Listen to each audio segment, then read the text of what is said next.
Welcome to the AirCon Vault. Here you can find the recordings of the live streams from AirWiggle's audio conference. These are made free thanks to our sponsors: A Sound Effect, Aftertouch Audio, Boom Library, Fmod, Game Audio Learning, Game SoundCon, Kilohertz, Rev Rooms, Soundcuts, Strata from Audio Kinetic, and AirWiggles, the online home for audio people. We hope you enjoy the video. Thank you very much, folks, for joining us. Really appreciate you coming along to this session.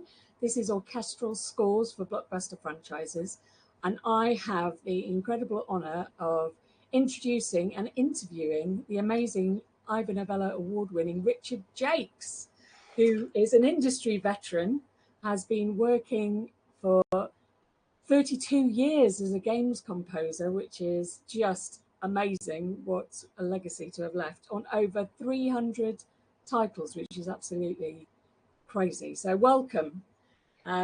First of all, before I talk to you, I just want to share a sizzle reel that you gave me, because for anybody who doesn't know Richard's work, this is a great opportunity to see the breadth of some of the music he's created. So just bear with me whilst I share the screen.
Perfection is overrated. Our strength lies in our differences, in our compassion, our willingness to grow.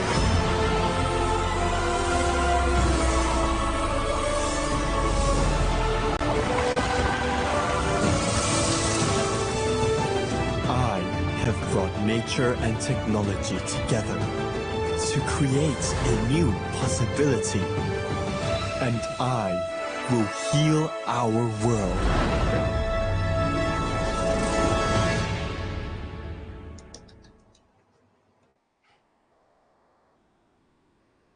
Amazing! I'm so pleased Guardians of the Galaxy was in there. There's been some great comments. So I love Christian's. He said there is not one soundtrack that Rich made that is less than top notch. That's very kind of you, Chris. Very kind. So where did it all start? Do you want to tell us a little bit about how you got into games in the first place? What was your career progression? Sure. Well, hi everyone, and thanks Adele for hosting this. I'll go way back to the beginning, and I'll try and keep it brief. So I'm classically trained. Grew up in a musical family. My parents both music teachers. Mum teaches piano, dad teaches piano and composition.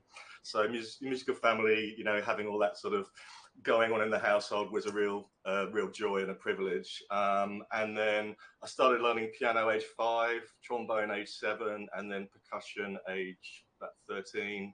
I was a junior at the Royal Academy of Music in London, and then went to a specialist music school, and then university. And then during university, there was actually a job advertised in Music Week, which is traditionally a music industry, so at the time, record industry paper in print. And it was advertised for an in-house composer at Sega Europe. And I thought to myself, well, I'm sure all those positions are only in Japan. We're going back to the days of sort of console and cartridges and things like that. Anyway, I applied for the job. There was about 300 applicants, went for the first round of interviews, sent some demo material. I sent about 14 tracks, sort of aimed at different genres of games, fighting games, RPGs, driving games, etc., etc. Got called back for a second round of interviews, and I then sent some more material, one which was for live brass ensemble, and I think that's what so I've been told that's what really interested them, because it was all done with live instruments. And also I happened to have a copy of Virtua Racing import in my bag, Japanese import, which I paid about £100 for, so I think that kind of impressed them as well. So yeah, started at Sega Europe as an in-house composer, 1994, July. And spent 7.5, 8 fantastic years at Sega. Literally, I'd have to write pretty much any style of music they asked me to, and obviously they have a fairly set range of IPs that they administer, and some are more family games, etc.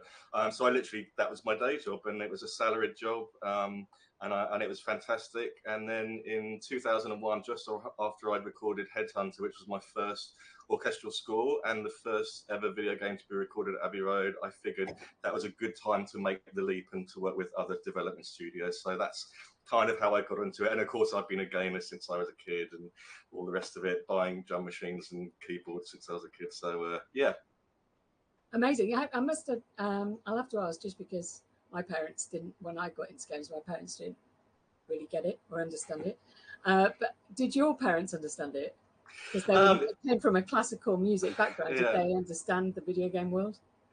It's an excellent question. Not initially, but when I was a kid, probably age 11, I used to get up at 5 a.m. to play games before school while my parents were still asleep, because they wouldn't let me play them too late in the evening. But what I was doing is actually making music on them. So I learned to code a little bit. I was actually making music on the home computer, and I bought some peripherals. There was like a drum machine add-on and a speech synthesizer and a sampler and things like that. So they heard I was making music on it, and then I moved on to more powerful computers in my teenage years, and they heard that I was actually making music. So once I explained, what it was all about, they got it pretty much straight away. Awesome. And the other thing, which is, I think, is amazing, and there used to be more in-house composer positions, but now there's really not many. There's maybe a handful. So how amazing! Yeah. But also difficult that you had to do every single type of music. Yeah, I mean, back in the day, we are talking a number of years ago now, and the reason is because the games were a lot quicker to make, so there was a much bigger turnover, and having a staff composer, I mean, there was quite a few in Sega Japan. I believe they still have some, and Japan I think still is one of the only places where in-house composers are a thing. I mean, to my knowledge, in the UK, apart from Rare, I can't think of many others, but there will be a few that I can't recall.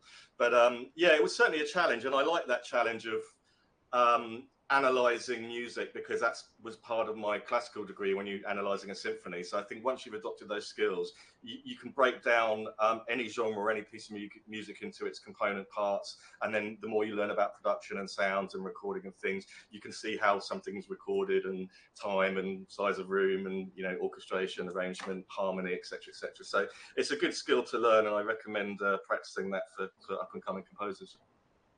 How would you say your music's developed over the years? I would say, that's a tricky one. I would personally say that, I mean, I'm very, very interested in harmony. I always have been, and I still study orchestration to this day because it's such a deep subject. So I don't think you're ever going to know everything about it. So colours and orchestral techniques, but also I use a lot more sort of extended harmonies in my score now than probably when I started off, and that just comes with time and listening. I was lucky enough to play in orchestras as a trombone player, so I got, I studied a lot of the sort of Russian symphonic masters and things like that. So it does help kind of seep into your creativity. So I think, any composer's music will evolve in time with, outside influences, whether it's music or movies or media or culture or whatever it may be. So I think hopefully my music sort of matured a bit, especially in some of my latest orchestral scores. And how would you say your style has changed, especially in parallel to the advances of technology? Have you had to change some of your ways of thinking because of new tech that's come into games?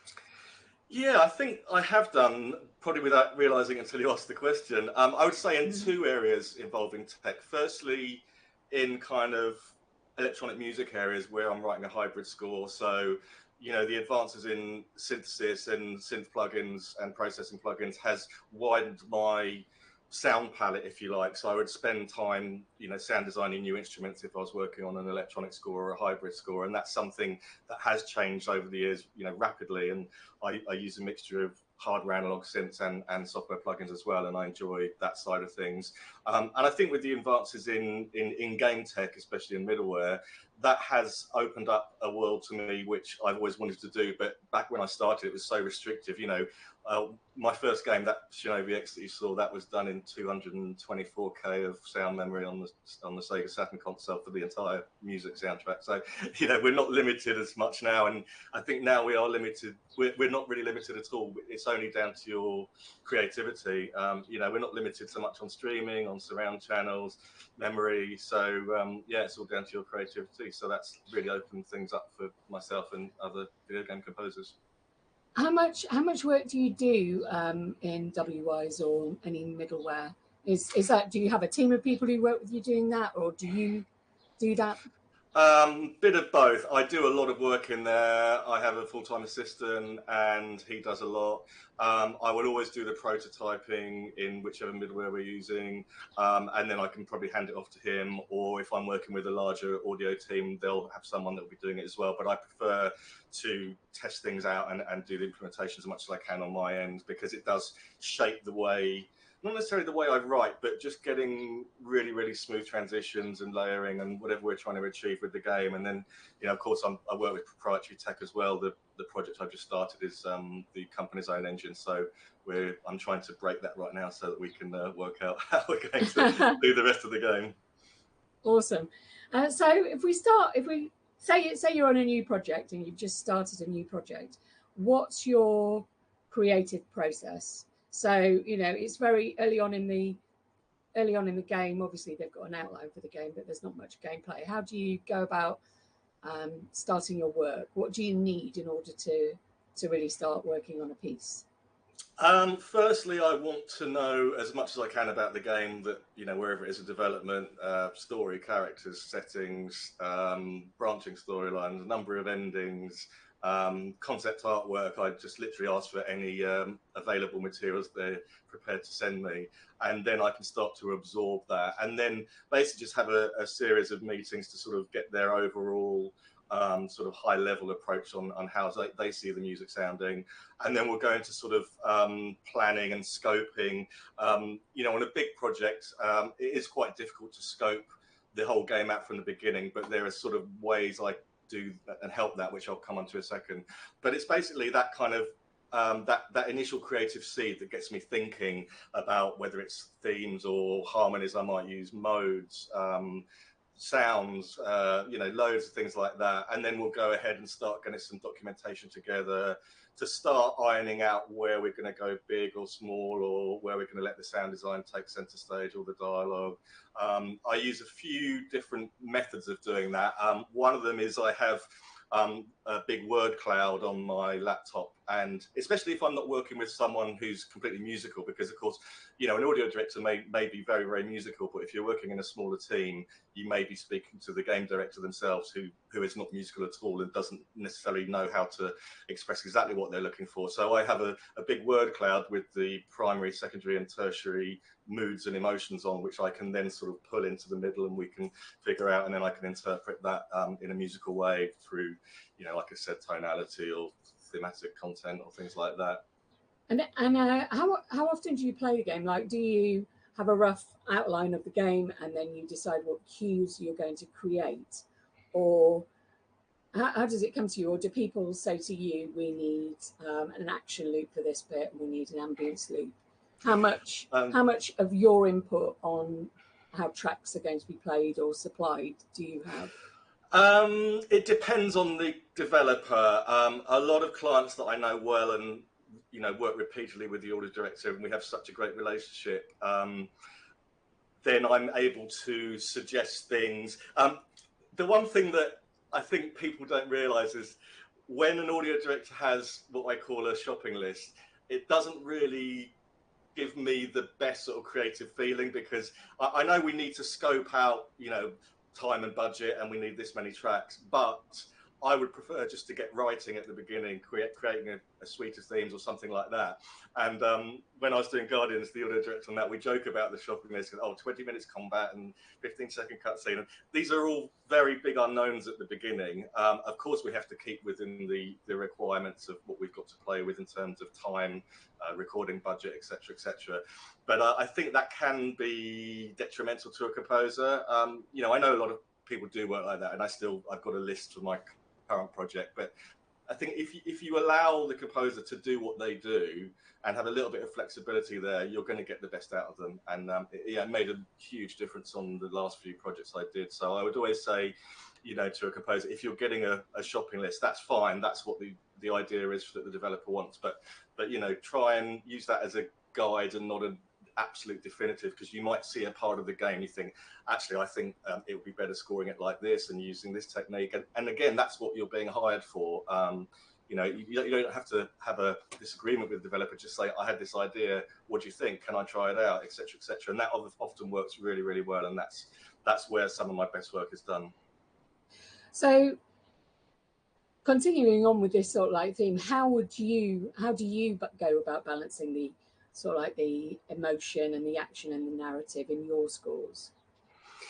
Right at the beginning, so in this phase we're still discussing, I often use an Excel spreadsheet, and I have the graph plotter where I basically plot a graph of sort of the emotion and intensity we're going for, so 0 to 10, and then you get the automatic graph. And that lets me have a very simple snapshot overall of the game itself. So, you know, we need to leave something in the tank for the end boss, or whatever happens in the story, or, you know, a tragedy in the game, or a love interest, or something like that. But it gives me and the audio director just a very easy, simple, high-level overview of, okay, this is exploration, there's no threat here, so that's going to be a 3, end boss is 11 out of 10, those kind of things. And that's actually really useful just to keep referring back to, especially when you're coming onto a game that maybe the team have been on for 3 years, and they kind of assume that you know stuff, and there's a lot of information to take in. So anything kind of visual, and, you know, you don't have to spend ages writing documents, but I use a lot of these visual techniques just to have on my laptop when I'm working, and they're really, really useful. So they just, you know, keep things fresh in your mind. I find the emotion graph really useful. We had one of those in the quarry, actually. It was shared not just with us, with the whole team, and I just found it really something to hold on to that really made sense, even though it was just a graph. It completely made sense to me, and sort of like helped, as you say, with the emotion and knowing where to build it. I think they're super useful. Yeah, really useful. I've been using that for about 16, 17 years now. I think the first project we did with that was James Bond, and that really sort of opened a sort of light bulb moment for me. And yeah, it's really, really useful technique, simple but effective. And also I use another flowchart document creator, where if I've got a multi-branching piece of gameplay or an interactive dialogue scene, I can map it out so that I can see all the different branches, how many pieces of music are needed, rather than just having a 50-page script for one scene. It's much better just to be able to see that, and you can think, okay, that needs to match with that, and putting the pieces of the puzzle together. So anything visual I find really useful. Also, we've got some amazing questions come in, so I'm going to do the first one, which is from Lewis Ball, so you can see it. How did you meet your team members? Is there anything you can recommend to those trying to break into this side of the industry? Great question, and yes, it is super tough now in games, super competitive, and unfortunately the composers it's completely oversaturated. However, some good tips I can give you. First of all, try and have the attitude of being a problem solver and not really a composer. And what I mean by that is there are loads of people that contact me and other people saying, I'm a great composer, here's my reel, I'm great, please hire me. Whereas a lot of people I've worked with say, when they're trying to break into the industry and they're coming up in their career, I'm really good at, I don't know, big band notation in Sibelius or something like that. And I have met various people in that way. So copyists, music prep gurus are very, very essential. And I normally put a team together for the last 3 months of a project. And on Guardians, we had 11 people. Everything's fully orchestrated already, but the engraving side is very time consuming for a score that has 4.3 million notes in it and lasts nearly 6 hours. So things like that, look at your skill set and think, okay, I know I want to compose, but I might just for this project do some music prep for Richard or something like that. Or I might help with some pre-mixing or something like that, or some stemming or some editing and things like that. My assistant, actually, bizarrely, I met during lockdown when I was already busy working on Guardians, but I wanted to sort of help some people. So I hosted a 3-month mentoring session every Friday. And there was one guy on that who's now my assistant because he's got amazing chops, both musically, he's got a master's degree in composition, he's really easygoing, and his tech is great. So things like that. Going back to the question that Lewis asked, yes, connecting with people, I think it's interesting with the whole online world now, because sometimes it can be a blessing and it can be a curse. I think if you're in touch with people, you just need to find the right balance between keeping in touch with them and kind of hassling people. I try and reply to as many emails I can, but when I'm getting DMs all over the place and I'm trying to hit a deadline, it's very, very difficult. So try and be a problem solver. Mention all the things you can do, because there might be one skill that myself or another composer might want to hire you on. But also, if you're talking to an indie developer, just as long as you've got some basic sound design and voice editing chops as well, I think if you can take on the whole audio for a small indie game, then that would also help you get in the door. I used to do all the sound design at Sega, and I don't really do it now because there are people like yourself, Adele, and others, specialists and industry experts. But that's a good way to try and break in. And meet people, connect, go to conferences, usual kind of stuff. So I hope awesome. I have to ask, just because I'm sure millions of people are thinking of this as you said it. So you mentioned that you ran a mentoring program, a 3-month mentoring program. Do you still do those? And where would people hear about them if you did do them again? No, sadly, it was only a lockdown thing. It was really to sort of help people's mental health. I'm a honorary doctorate of the University of West London, where I do occasional lectures there, usually once, twice a year, and some of them are public, but I know the Composition Festival which is every June, and we've just done that a couple of weeks ago, and I was judging all the video game composers work for that year, which we set them a task back in February of creating music for a small game in Unity, and that is free. So that's the London College of Music, which is part of the University of West London here in the UK.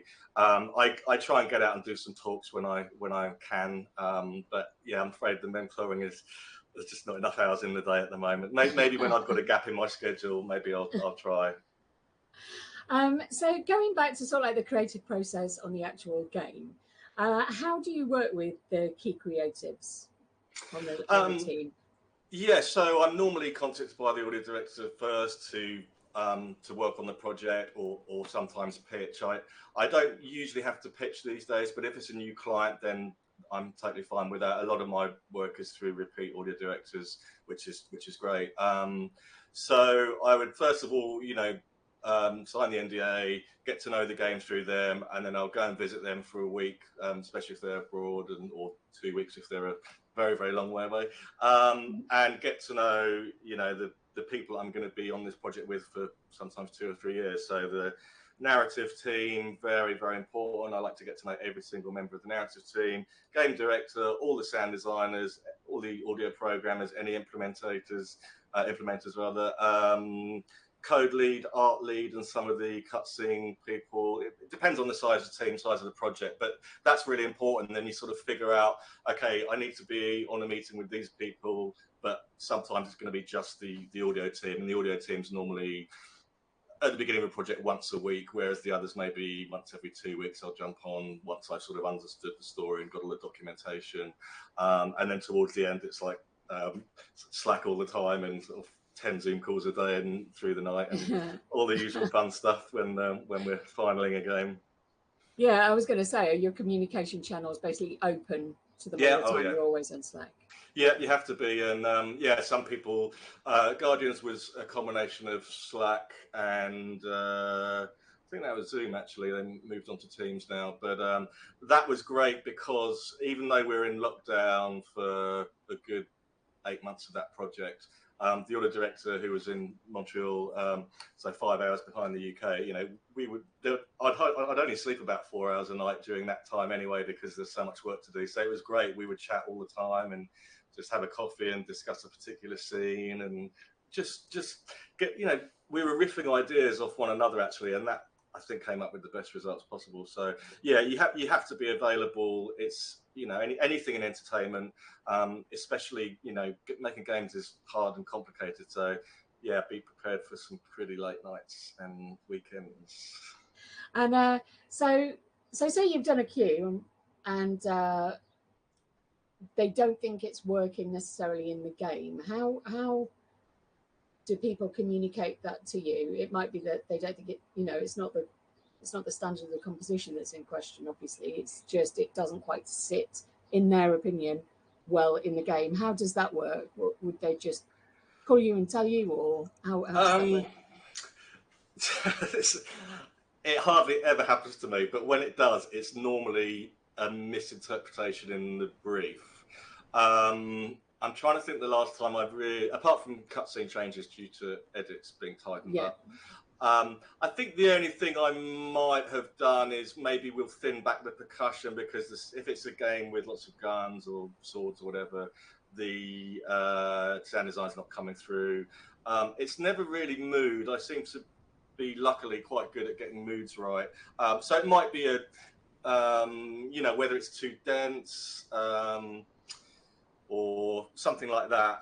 Maybe I've gone a bit too far on the combat and we haven't left enough for the ending or a boss fight. But I'm lucky it very rarely happens, because I try and get as much information before I start writing. So I don't think there's really need for more than a slight revision. I think a rewrite is basically down to poor communication on all sides. So I try and avoid that because it's a waste of time. But I sort of let the cue gestate in my head before I actually commit and sit in my studio and write it. And that's what I do with themes as well, just to make that point that I never sit in here at my keyboard when I'm writing a theme. It's always done usually in the kitchen when I'm cooking dinner in the evening, and I've got a whole load of Post-it notes all over my kitchen cupboard where the glasses are. That's just how I do it. All the best stuff comes, I find, being away from your instrument of choice, because you're going to be thrown down that path of what comes naturally under the fingers on the keyboard or guitar or violin or whatever. So Guardians, Bond, Mass Effect, all those themes were done in the kitchen. I don't know what that says about my cooking, but there we go. I can't cook at all. So yeah, I mean, I suppose the big question is, I mean, why games? Why not, you know, with your history, why games? Why not films or TV? What's kept you? Well, I've done bits and bobs of those, but the main thing for me is I love the challenge that games throw up, because every game is different, every genre of game is different, and every score I write is different, because the game will throw up challenges in terms of, okay, how can we make this creatively interesting? How can we hook the player into this emotion? Or how can we, this is going to be really complex with transitions. How can we make them as smooth as possible? Is there anything musically clever that we can do to help the technology and vice versa? Every game has challenges, and that's really what excites me. And also creating a score that I'm not limited to creating a loop in D minor for 16 bars, because even though a lot of people do think like that, I try and break that right from the beginning of a project, because a score like Bond, you can't do that. It's all, that type of score is always about modulating harmonies, dropping in odd time signatures in between things. That's what hypes the action. So and then I need to make it work with middleware or proprietary tech. Yeah. So I love those challenges, and that's why games is my sort of perfect thing. Plus, I'm a massive gamer and still play games pretty much every day. Plus, the people are really nice. Awesome. There's another great question here. It's quite an in-depth one. Let's see. So could you tell us about the process of composing and creating the James Bond Bloodstone score? This score was recorded in sections, or the whole orchestra? Was it recorded together? It's quite a complex score.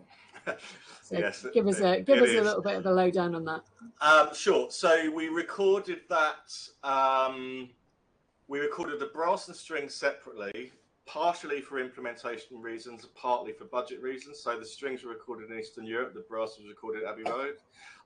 The percussion was recorded separately, again for implementation reasons, so that some of the sequences where you're going between sort of gunfight and stealth. There's an example I use where Bond is going through this kind of yacht club, and there's loads of gunfights, and then he's sneaking through corridors.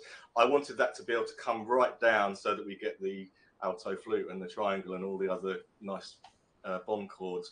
And that means because I've made the string budget last a bit more in Eastern Europe, I could actually record multiple dynamic layers. So I'd record the same passage loud and quiet, sometimes with different bowing techniques, sometimes with mutes, things like that. So that's the way it was done. And then we just assemble it together in Pro Tools, and my engineer will make sure the room sounds match up. But yeah, there's a number of ways of doing things, and I don't necessarily have the same approach. It often depends on the score. Sometimes if it's more of a linear playlisted approach, I would make sure I'm recording in kind of 16 or 32 bars with the reverb tail, etc. And also, when you're working with musicians on a really complex score, you basically record around 32, 48 bars at any one time, down to the rehearsal letters, just to sort of get them really on it, on edge, and getting that sound, and then move on, because they've never seen the music before, and things like that. So a lot of things to think about when you're doing orchestral recording as well.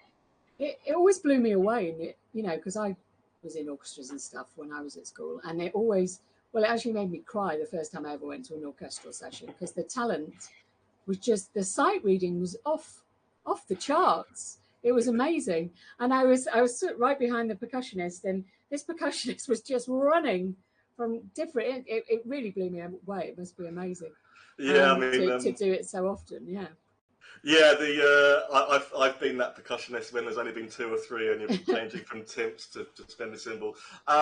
Yeah, I think just when you're doing a score, or even just recording a string quartet, I think the key is make sure your music is incredibly well prepared, and the parts and the scores are completely foolproof. Make sure you get another completely independent person that hasn't worked on it to proofread it, because that's when the clock is really ticking when you're in the studio. And orchestral recording can be expensive, as we all know. So double check, triple check your scores. Get a proofreader. They might say, oh, that hairpin could be a little bit more easy to understand. Enharmonic spelling is absolutely vital, especially in some of the action scores I write. Check your enharmonics. If this is not your area of expertise, get someone that is a professional orchestrator copyist, because that's when a recording can go really, really badly wrong, and no one wants that. So just make sure you're super well prepared. I mean, on Headhunter, I remember even on Christmas Day, I was working at proofreading the scores, because we were recording in January the following year. So yeah, just make sure the scores are really good. Not too many page turns. Make sure Pro Tools session's well prepared. Usually a maximum of 8 prelay tracks, sampled strings, brass wind, whatever. They're not going to take in a whole track with a whole session of 200 tracks in, so make sure you comp it down, things like that. Preparation, speed, ease of reading are the sort of key things, because when you're on the clock, you really need every second. Wow, that's a lot of information. So going back a bit, when you first start, it's going to be recorded with an orchestra.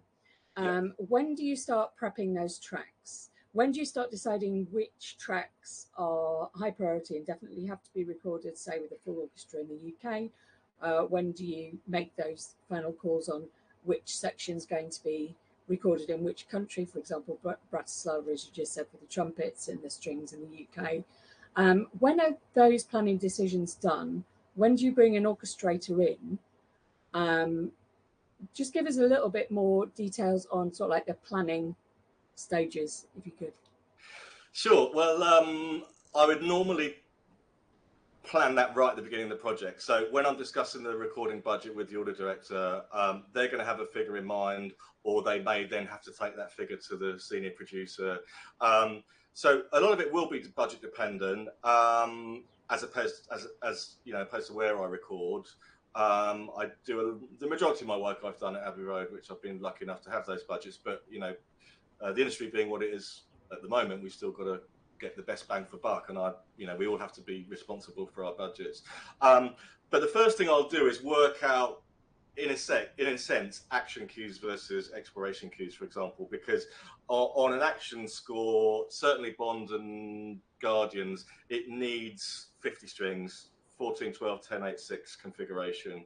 So that's a large, very large scale symphony string section that you'll get on a big film session. Whereas if you're doing an exploration cue and you're in a forest or something, you could even get away with 6 first, 6 seconds, 4 violas, 4 cellos, 3 basses, 2 basses, and you could boost that with samples as well. So that's really the trick of knowing where to allocate the resources, both in terms of budget and time.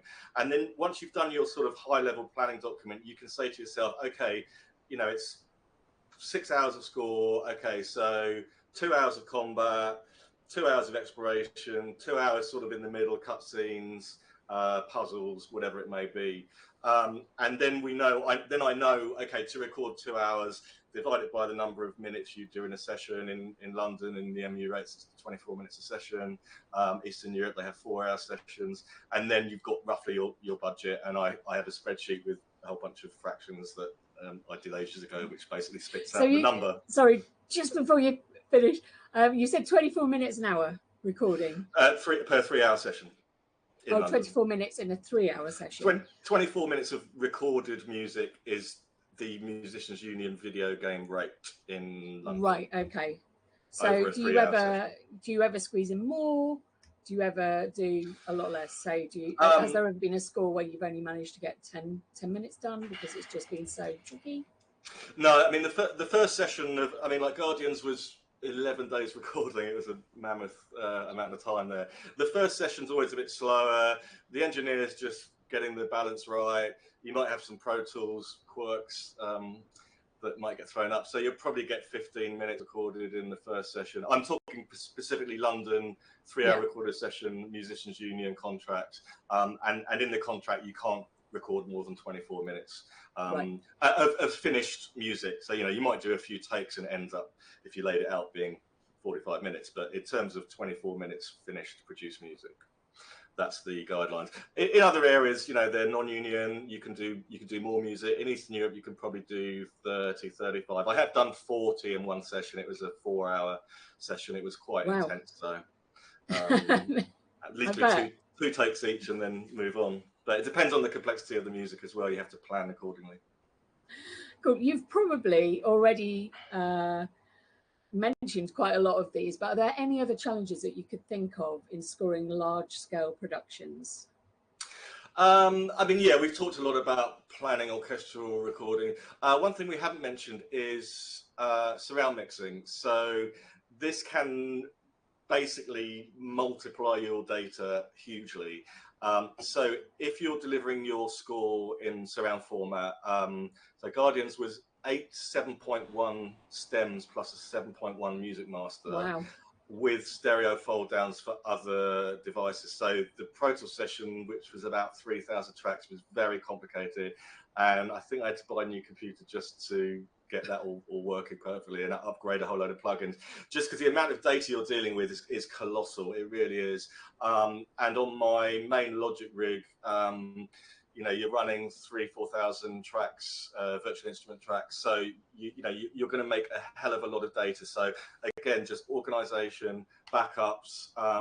My assistant will do some editing and some importing between sessions, but I normally do one chapter in one either Logic and or Pro Tools session to keep everything. You can't have 3,000 opening closing sessions. It's just not practical. So yeah, data, organization of data, backups, and planning for surround as well is quite key to a big recording session. Cool. And do you always mix your own? You always mix your tracks? No, not normally. I would say I'm a decent enough mixer. I've run Pro Tools for forever and I love it.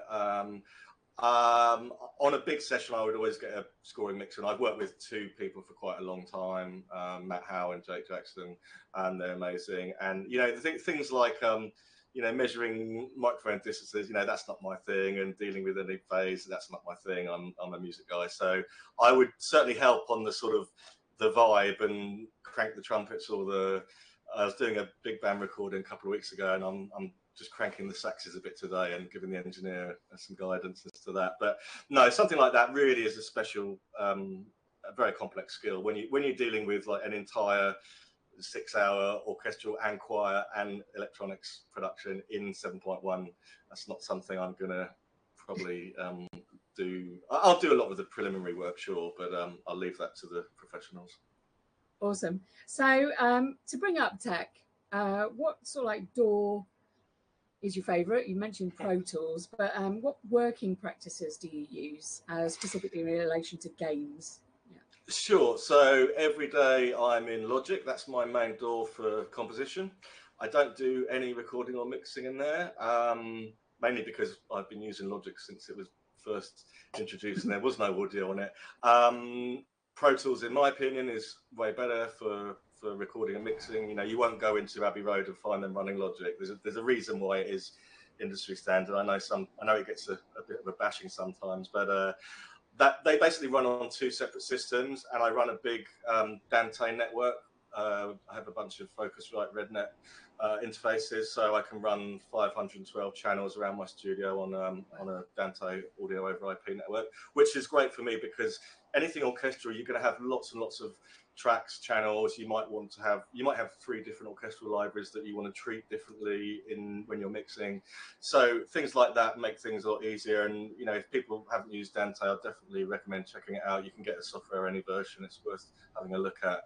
And then Pro Tools on a separate rig, and I just have them timecode locked. And then I have a separate picture rig running Video Slave Pro for my picture.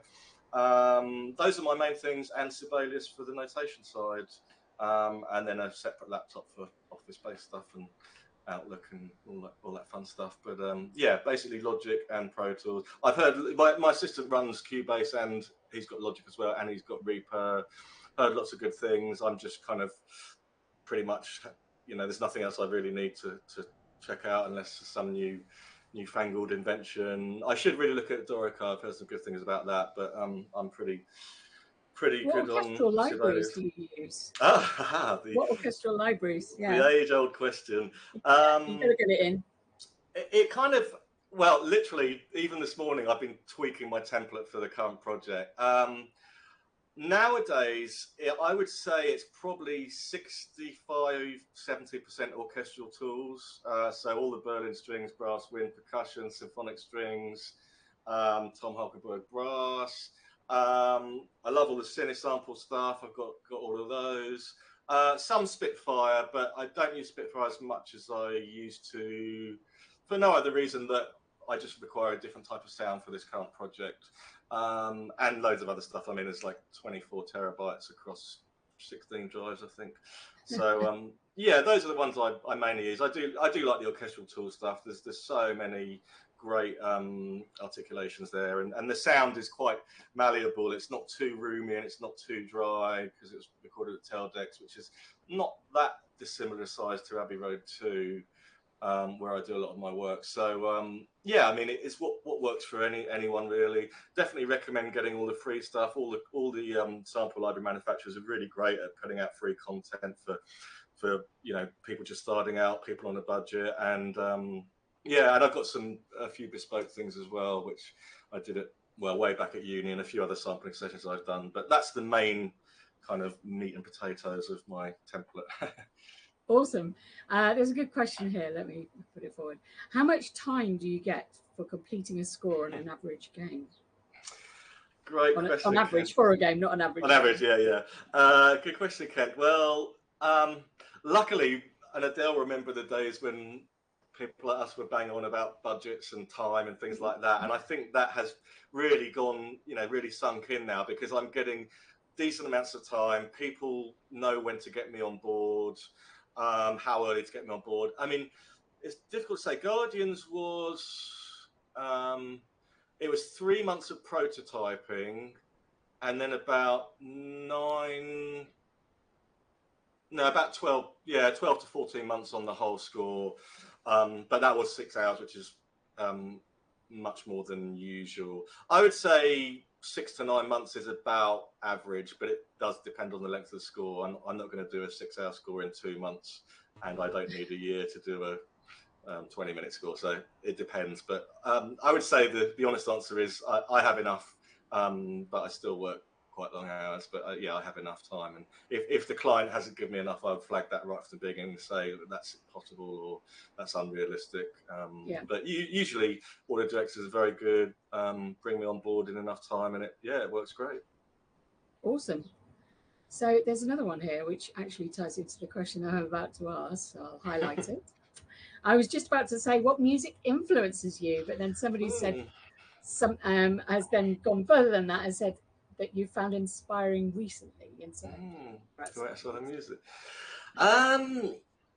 Maybe answer the music. What music influences you first? Okay, yes, good idea. So historically, I mean, as I said earlier, my influences, a lot of them are classical and symphonic music. And as a trombone player, the trombone wasn't invented around the times of sort of more Baroque era. So big symphonic music, all the Russian masters and people like that. But then growing up as a kid, I was listening to very old school hip hop. I'm actually going to see Public Enemy next Friday, I think it is. And then a lot of electronic music, so big Prodigy fan, Chemical Brothers, Orbital, that kind of stuff. So I guess you could say, well, actually, someone has said this to me in the past, which I hadn't heard before. They say that I use the orchestra in a very rhythmic way, as almost like one instrument. And I guess that does come from, writing a lot of electronic music as well, and all the influences I have.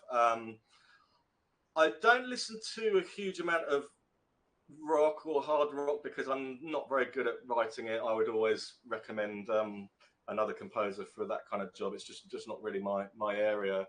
But yeah, I mean, as creative people, we're always being influenced, whether we know it or not.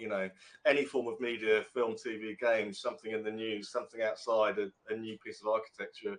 I like walking around the city of London on a Sunday when there's no one there, and things like that. Getting out of the studio is always inspiring, because it's being in a room on your own for your whole career is can be challenging. But yeah, I like sitting out in my garden and just chilling out. But then I like playing games as well. So I take inspiration from loads of things. I think all of us just have to have the attitude that we're a sponge and we just soak things up without even noticing them. But yeah, I like listening to new music and new artists and bands and electronic artists as well. So yeah, many things. Awesome. So I have got a question for you. So obviously you've won, multiple awards. Ivor Novello's. You won the Lifetime Achievement Gang Award. What was that like? Weird, because I was only in my early 40s. I thought I'm not dead yet. I've still got some scores to write. But no, that was an amazing honour. I mean, considering the other people that have been honoured with that, that was amazing. And I think it was more sort of the longevity. I remember when I was editing the reel together for that presentation, and I went right back to a game on the 32X I did, which was like a 3D asteroids game, and like the music sounded absolutely horrible. But yeah, so yeah, it was amazing, and I've been very lucky and fortunate. And I think any recognition from your peers who you respect and do amazing work and music and audio is a huge honour.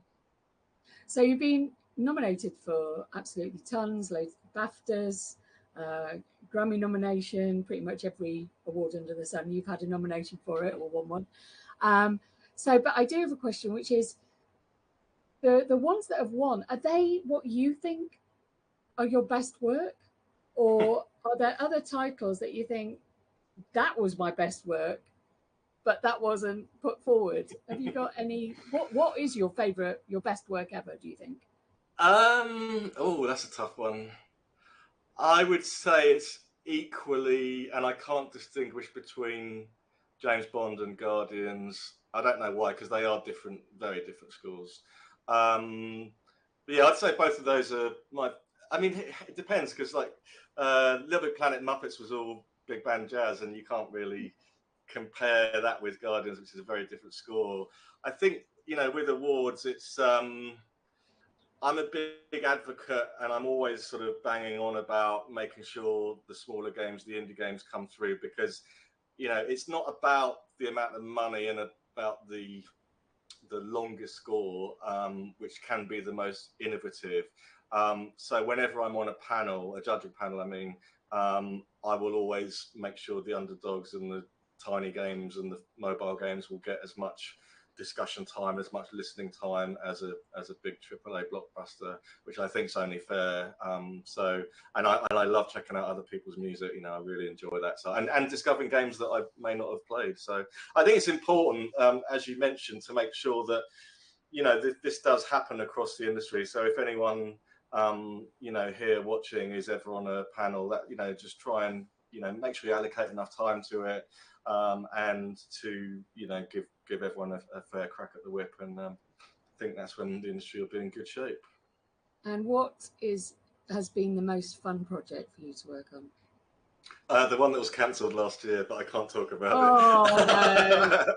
No.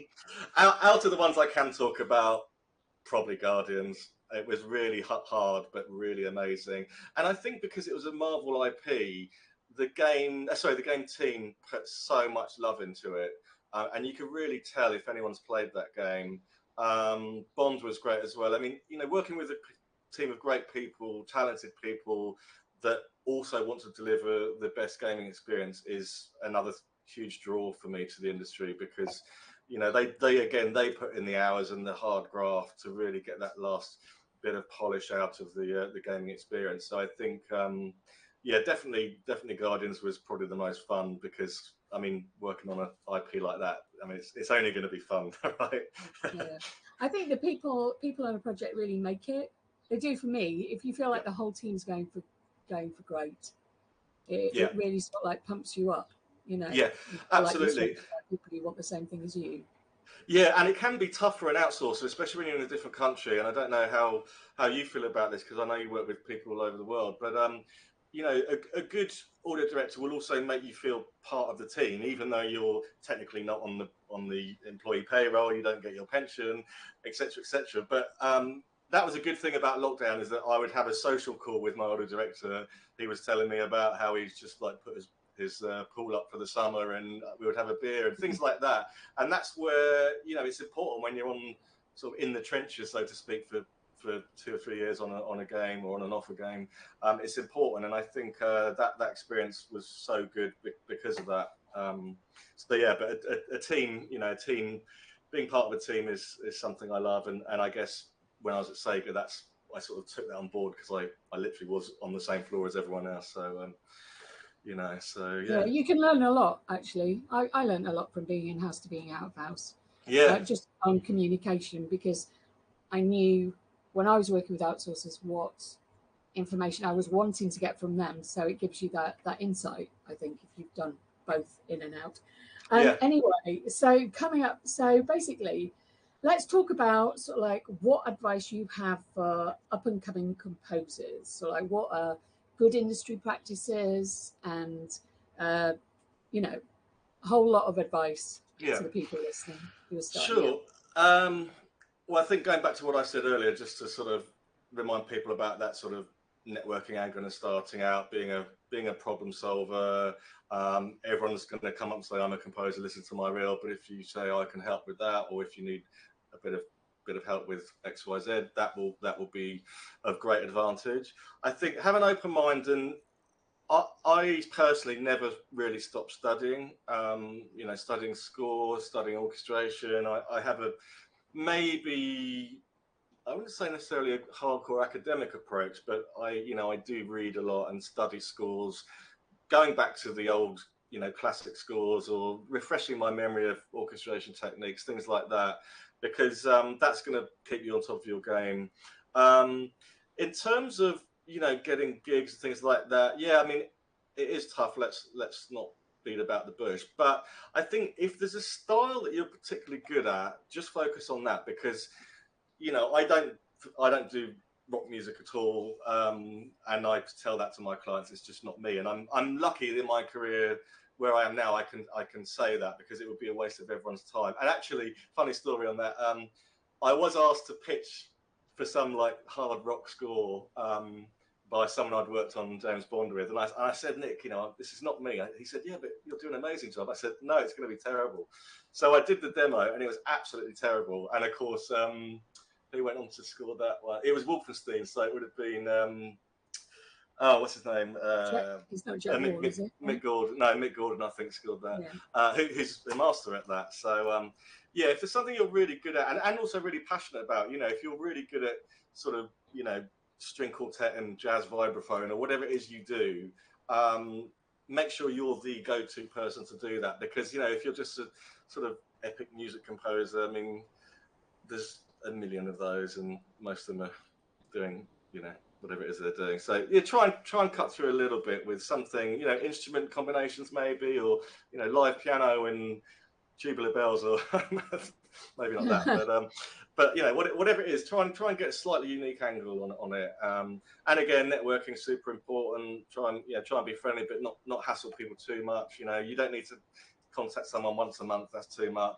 Twice a year is fine, and then, you know, people will remember who you are. But anything more than that, I would say try and stick to.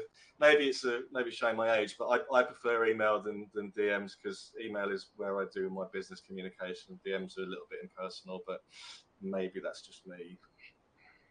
No, I like an email. I'm old school. I like an email. It doesn't have to be long. Yeah, here's a good question. So let's do this one. Is there any game or saga or collaboration you would like to score in the near future? Oh, if I could only tell what I was working on last year. That one, which I can't mention, but if you Google, well, if you look at the games that were cancelled towards the end of January 2024, it was one of those. So that one, yeah, I would like to do more of an open world RPG.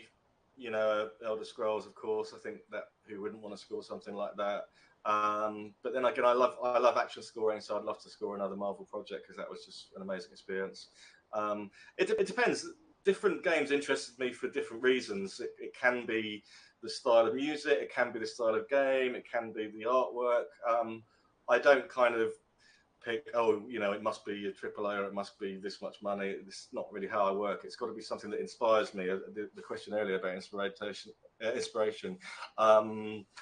So yeah, I mean, a lot of different things. Those are a few I could name, and you know, I'm sure the next Mass Effect's already being done, but if they're listening. Which composer, dead or alive, would you want to work with? Stravinsky, without a shadow of a doubt. I knew you were going to say that. For the simple reason was the first time I played the Firebird Suite when I was about 13, I was playing first trombone in the symphony orchestra, and there's one part that's quite tricky. It's this very exposed first trombone solo.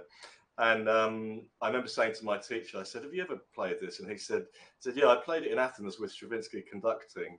And we had a whole long chat about Stravinsky and some of his textures and writing, especially in that work. I know a lot of people cite Rite of Spring, but Petrushka is another great one. So yeah, easily, hands down, Stravinsky.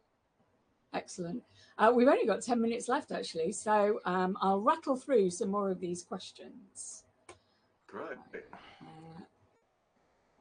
This is a good one. Well, they're all good ones, and it's hard which one to pick. So in pre-production, besides thinking about technology and game platform, have you ever had any trouble convincing a developer to not use a temp track, or for you to have more creative liberty?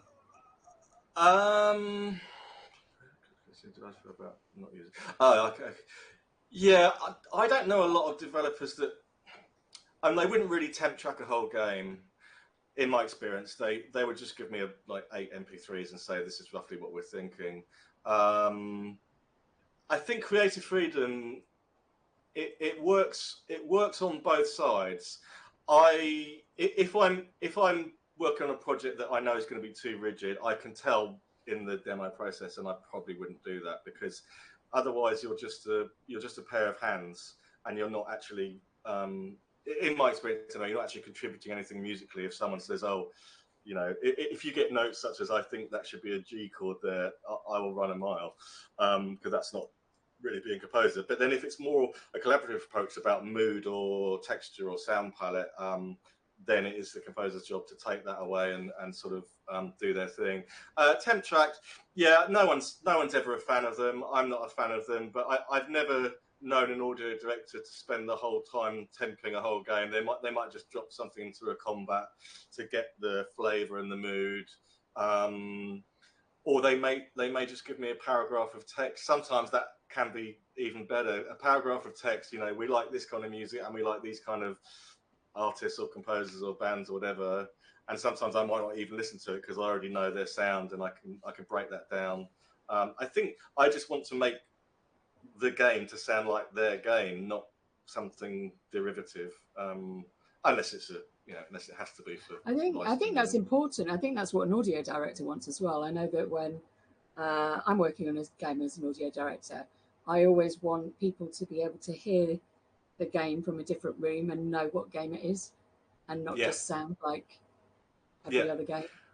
No, it has to have an identity, and that can be achieved musically. It can be achieved through, you know, a really great theme, the orchestration, the mood, the vibe, the textures. Loads of things make up that signature sound of that game, and it can be something as simple as instrument combination or a specific mode you're using to compose in, or, you know, specific bitonality or whatever it is you're using. That will sound like the game, and I think it's my job as a composer to every project I do to make sure that sounds like their game and you know, nothing else. Great stuff. Another question, another quick question, quick fire. What games are you currently enjoying? I'm replaying Oblivion, the remaster, and loving that. I had a lot of fond memories playing that, and I'm playing a lot of RTSs for reasons I can't say, but yeah, things like Age of Empires, things like that, and I still like, you know, digging out driving games and Forza and those kind of things.